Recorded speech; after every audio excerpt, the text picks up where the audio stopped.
Bonjour les amis de ma page Facebook Passion Maquette et Diorama 35 et les amis de ma chaîne de vidéos YouTube Sebrant. Je vais vous présenter ici un petit sujet, une vidéo sur un sujet qui me tient à cœur, c'est l'inspiration pour les dioramas.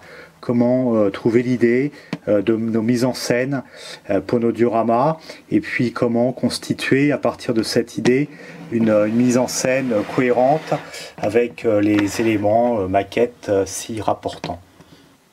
Pour trouver l'inspiration pour mes dioramas, je pars toujours de pas mal de documentation historique, de pas mal de bouquins. Et puis il y a quelques années, il y a longtemps de cela, c'était effectivement 95-96, j'étais à l'époque, j'achetais le magazine Steel Masters, j'étais d'ailleurs abonné, et j'étais tombé sur un article sur les unités de reconnaissance de blindés dans la bataille de Normandie, article dans lequel figurait cette photographie. Avec une chose qui m'intéressait particulièrement, c'était la maison avec la publicité peinte, maison d'époque. À l'époque, j'avais déjà réalisé un diorama inspiré d'une photo célèbre avec des publicités peintes. Alors, je m'étais mis à réaliser, à reproduire en maquette ce bâtiment avec la publicité Poulain. Et puis, j'avais laissé tomber, j'étais passé à autre chose, j'étais passé à un autre projet de diorama pour une raison ou une autre. Récemment, dans mon fouillis ou mon stock de maquettes, je suis retombé justement sur cette réalisation en carton-plume, donc un pignon de maison, et j'ai voulu mener cette fois-ci le projet à son terme. Alors pour un projet de diorama, moi je pars toujours d'une base aux dimensions standardisées, qui peut rentrer en fait dans mon meuble d'étagère. Donc la taille est standardisée, la taille sera toujours la même, j'ai deux tailles, petit diorama, grand diorama. Alors évidemment, c'est une limitation qu'on s'impose.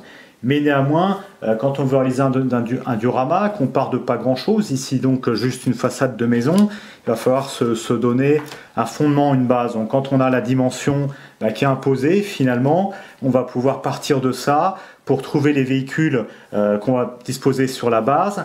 Et puis ensuite, la mise en scène. J'ai décidé pour le bon vieux M3 Scout Car Italérique que j'avais dans mon stock, que je vais monter en version britannique, donc avec quelques modifications. C'est un véhicule qui va s'adapter à la base et puis dont l'allure paraît bien séduisante. Sur la photo d'époque de laquelle nous partons, on voit deux soldats. On voit un MP britannique et un fantassin de l'armée britannique. Donc pas besoin de se creuser la tête pour les figurines. Les premières figurines étaient trouvées. Alors comme il me restait un soldat de cette bonne vieille boîte verlandienne, j'avais la figurine avec même la même pose, le bras, et puis un fantassin de l'armée britannique. Les premières figurines du diorama étaient trouvées. En termes de mise en scène de mon diorama, à l'origine, je pensais faire comme ça.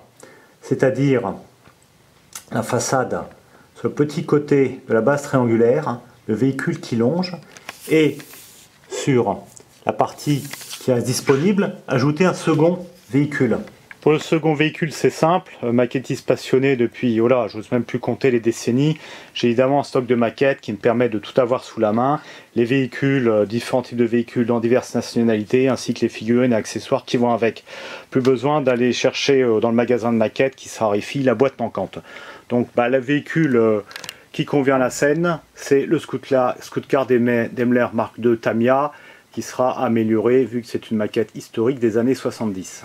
Vu que la Daimler n'est pas encore montée car elle est dans sa boîte, j'utilise ici une Kubelwagen en cours de montage qui est à peu près la taille de la Daimler pour essayer de me rendre compte de la mise en scène finale vers laquelle je vais tendre. Donc avec ces quelques éléments en cours de montage à disposition, on peut, en les déplaçant sur la base, moduler la mise en scène, voir ce que ça peut donner un peu sous tous les angles, et ainsi poursuivre avec une idée bien définie de l'allure finale que l'on donnera au diorama. Mais tout n'est pas si simple, car il m'est venu une autre idée, c'est de disposer la façade, plutôt le pignon de bâtiment, sur la longueur de la base du diorama, et ainsi changer la disposition, la mise en scène du diorama. On avait à peu près à cette idée-là. Donc rien n'est acquis pour la composition des dioramas, il y a beaucoup de tâtonnements, il faut faire je pense des essais à blanc avec des maquettes en cours de montage, des figurines en cours de montage, peut-être après des accessoires, pour savoir quelle sera la disposition finale qui sera retenue. À une époque aussi, je faisais des croquis sur dessin, sur le papier, crayon de papier, sur une feuille blanche, des croquis de diorama, des compositions de diorama, des essais, des projets aussi. J'en ai mené certains à terme. Pour la plupart des autres, ce ne fut pas le cas, ce sont restés des projets de papier.